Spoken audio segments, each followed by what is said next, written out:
దేశంలో పౌరసత్వ సవరణ చట్టం అంశం మరోసారి తెరపైకొచ్చింది. 2019లోనే ఆమోదం పొందిన ఈ బిల్లుపై తీవ్రస్థాయి వ్యతిరేకతలు, ఆందోళనలు ప్రారంభమైన నేపథ్యంలో వాయిదా పడుతూ వస్తోంది. అయితే వచ్చే పార్లమెంటు ఎన్నికల్లోపే సీఏఏను అమలు చేస్తామని కేంద్ర హోంమంత్రి అమిత్ షా ప్రకటించడం చర్చనీయాంశంగా మారింది. ఎవరి పౌరసత్వాన్ని లాక్కోవడం ఈ చట్టం ఉద్దేశం కాదని కేంద్రం చెబుతుండగా కొన్ని రాష్ట్రాలు మాత్రం దీన్ని ఆమోదించేది లేదని భీష్మించి కూర్చున్నాయి.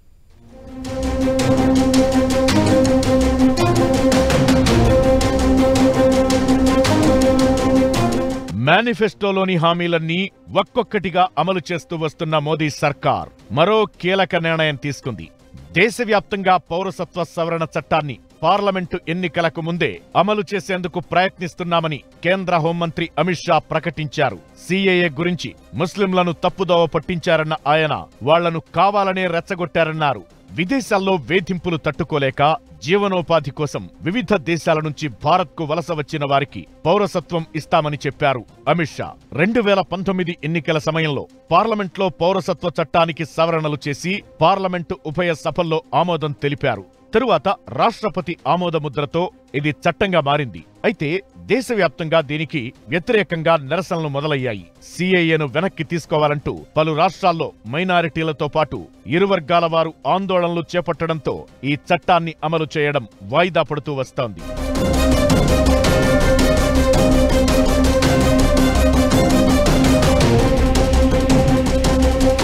పాకిస్తాన్, బంగ్లాదేశ్, ఆఫ్ఘనిస్తాన్కు చెందిన ముస్లిమేతర వలసదారులకు భారత పౌరసత్వం కల్పించడమే సీఏఏ ఉద్దేశం. 2014 డిసెంబర్ 31కి ముందు ఇండియాకు వలస వచ్చిన హిందువులు, సిక్కులు, జైనులు, బౌద్ధులు, పార్సీలు, క్రైస్తవులకు ఇది వర్తిస్తుంది. అయితే ఈశాన్య రాష్ట్రాలు, పశ్చిమ బెంగాల్, ఢిల్లీ చుట్టుపక్కల ప్రాంతాల్లో ఈ దేశాల నుంచి వచ్చిన ముస్లిమేతర మైనారిటీలు అధిక సంఖ్యలో ఉన్నారు. వీరందరికీ పౌరసత్వం కల్పిస్తే తమ హక్కులకు భంగం కలగడంతో పాటు ఉపాధి అవకాశాలపై దెబ్బ పడుతుందని స్థానికులు వాపోతున్నారు. ఈ చట్టంలో భాగంగా తెరపైకొచ్చిన జాతీయ పౌరుల రిజిస్టర్ కూడా మరో వివాదానికి కారణమైంది. ఇందులో భాగంగా ధృవీకరణ పత్రాల ఆధారంగా పౌరసత్వానికి అర్హులైన వారి జాబితా రూపొందిస్తారు. సరైన పత్రాలు లేని వారిని అక్రమ వలసదారులుగా గుర్తిస్తారు. 2020లో అసోంలో అమలు చేసిన ఈ ఎన్ఆర్సీ విధానాన్ని దేశవ్యాప్తం చేస్తామని ప్రధాని మోదీ ప్రకటించడం మరో వివాదానికి దారితీసింది. ఎలాంటి పత్రాలు లేని ముస్లింలను అక్రమ వలసదారులుగా గుర్తిస్తారని ఆ వర్గంలో తీవ్ర ఆందోళన నెలకొంది.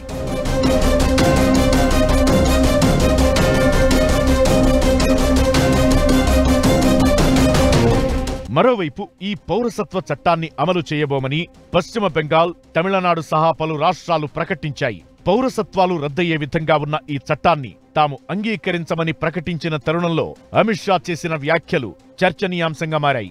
ఒకవేళ చెప్పినట్లుగానే కేంద్ర ప్రభుత్వం ఎన్నికలకు ముందే ఈ చట్టాన్ని అమల్లోకి తీసుకువస్తే ఎలాంటి పరిణామాలు చోటు చేసుకుంటాయో వేచి చూడాల్సిందే.